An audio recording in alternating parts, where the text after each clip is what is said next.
Salut à toi et bienvenue dans cette nouvelle vidéo. Aujourd'hui, on va faire ensemble des rangements d'atelier. En ce moment, je suis encore en train d'aménager mon nouvel atelier et il y a encore plein d'outils qui ne sont pas rangés de manière ergonomique. Et si on n'a pas bien conçu les rangements, ce qui se passe, c'est qu'on a des outils qui s'entassent partout dans l'atelier et on ne sait plus vraiment où ils sont et ça devient le bordel et on n'a plus vraiment envie de bricoler. Donc aujourd'hui, on va voir comment faire des rangements vraiment pratiques avec des coulisses de tiroirs et où on va faire un caisson qui peut être utilisé bien sûr pour l'atelier, mais si vous voulez faire une cuisine ou une salle de bain ou que sais-je, ça marche aussi.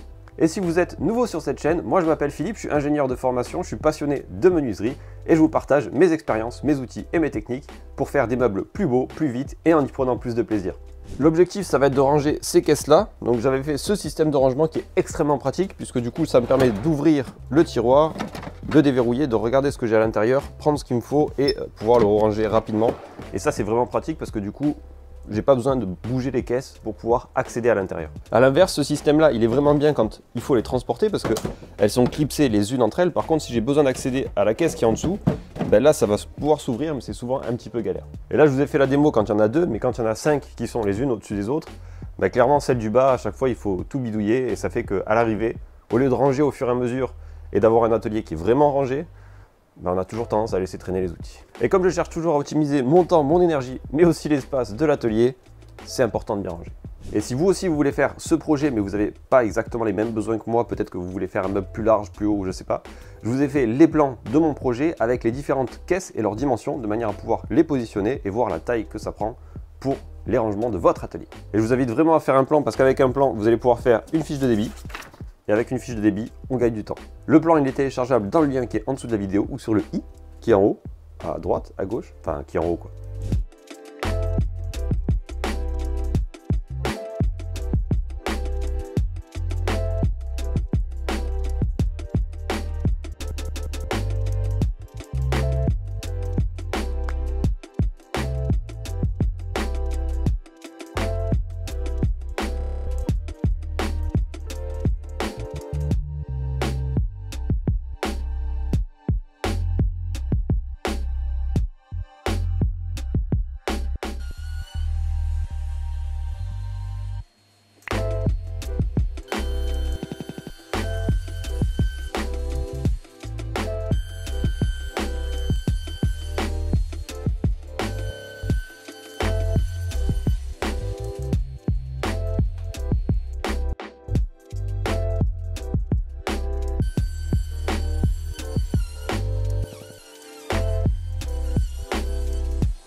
Je viens de finir le débit avec la scie à format, c'est vraiment pratique parce que ça permet de faire des coupes qui sont répétables.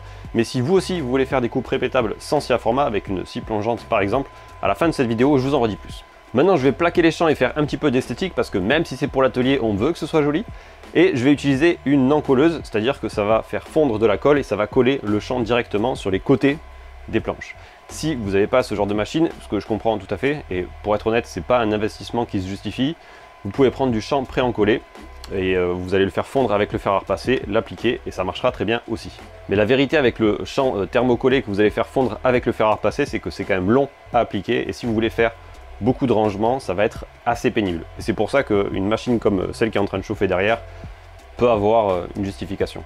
Mais je pense que je ferai une vidéo dédiée à cette machine pour vous dire les bons côtés et aussi tous les moins bons côtés de cet appareil qui coûte extrêmement cher.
Prochaine étape, parlons assemblage. Donc ce qu'on va faire, c'est que pour le panneau du fond, je vais faire une rainure tout autour sur les 4 planches de manière à glisser le panneau au fond. Ça servira aussi de contreventement pour éviter que le meuble ne fasse un petit peu ce qu'il a envie quand on appuie dessus.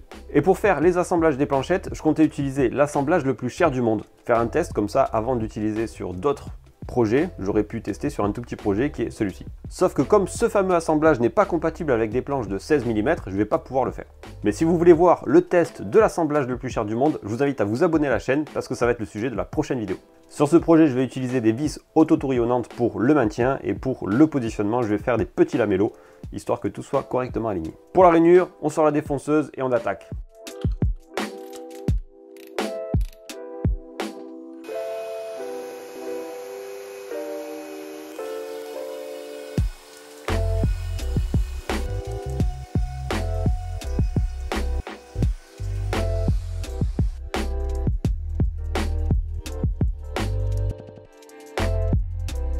Comment ça, elle n'est pas toute neuve?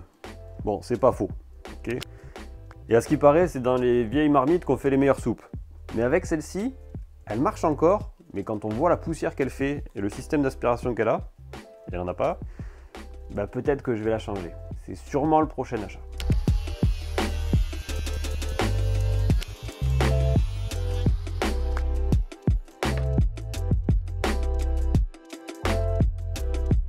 Ce qu'on pourrait faire maintenant, ce serait assembler le caisson et positionner les coulisses de tiroir par la suite. Mais ce sera un petit peu moins sympa étant donné qu'il faudra se mettre à l'intérieur, positionner la hauteur de coulisses, etc. Et c'est jamais trop confortable. Si on a la possibilité de le faire quand c'est pas encore monté, c'est toujours plus sympa. Donc moi, ce que j'ai fait, c'est que quand j'ai fait les plans, j'ai défini exactement la hauteur des milieux des coulisses. Comme ça, je peux directement les positionner et au moins on gagne un peu du temps par la suite. Alors j'avoue qu'il faut quand même un petit peu se faire confiance, donc si c'est la première fois que vous positionnez des tiroirs, c'est peut-être pas la meilleure méthode, mais si vous en avez déjà posé 2-3 fois, essayez comme ça, vous allez voir, c'est beaucoup plus confortable puisque on travaille à plat.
Faisons un petit point d'étape pour voir qu'est-ce qu'on a utilisé.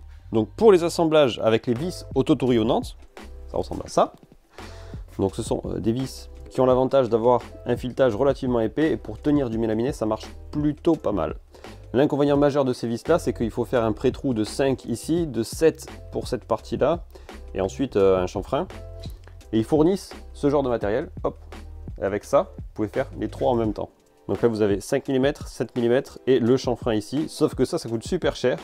Donc en vrai vous pouvez faire juste le trou de 5, le trou de 7, et pour la partie chanfrein, vous n'avez pas forcément besoin de le faire. Si vous avez une bonne visseuse à choc, ça va rentrer pour la partie chanfrein. Et l'avantage de ces vis, c'est que pour tous les matériaux qui sont relativement fragiles, donc comme le mélaminé, ça va permettre d'avoir quand même une bonne résistance. Donc je trouve ça vraiment intéressant pour tout ce qui est utilitaire ou tout ce qui va être caché finalement. Si vous voulez faire du dressing et que vous voulez cacher les côtés parce qu'ils sont contre un mur par exemple, ou ce genre de choses, ben, ce genre d'assemblage c'est le plus rapide à mettre en place. Et pour fixer les roulettes, alors clairement le mélaminé c'est pas la matière la plus résistante qui soit, par contre le fait de mettre des vis qui sont relativement grandes, donc là c'est du 5 par 50 avec un pré-trou de 4 pour que la vis puisse rentrer dedans sans exploser l'intégralité du bois, et ensuite vis écrou à chaque fois que j'ai eu la possibilité de le faire, ça me permet d'avoir sur le plateau qui est relativement fin une force qui est relativement importante, et donc du coup les roulettes ne tomberont pas ou ne casseront pas.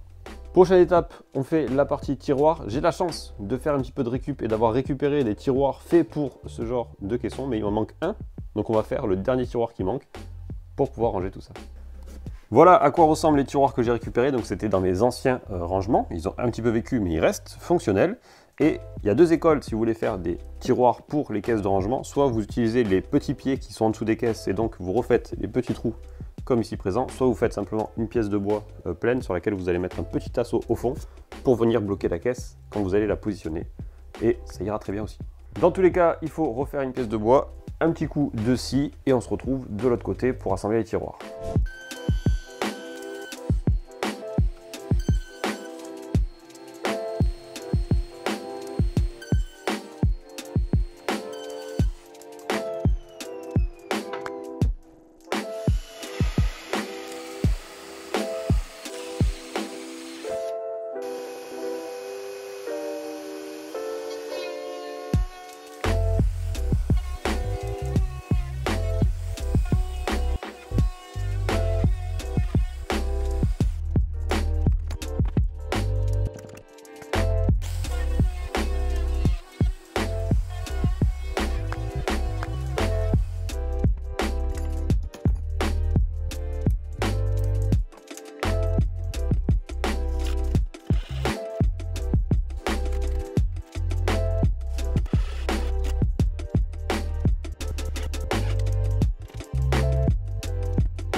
On arrive à la fin de ce projet, les caisses sont facilement accessibles, je peux facilement regarder ce qu'il y a à l'intérieur et récupérer mes outils sans avoir à enlever un petit peu tout ce qu'il y avait au-dessus, et ça c'est vraiment pratique. Si vous voulez vous aussi faire ce même projet, je rappelle qu'il y a les plans en dessous en téléchargement, et il y a notamment la forme des différents pieds qui sont en dessous des différentes caisses pour que vous puissiez vous aussi faire ces tiroirs et que ce soit facilement calé.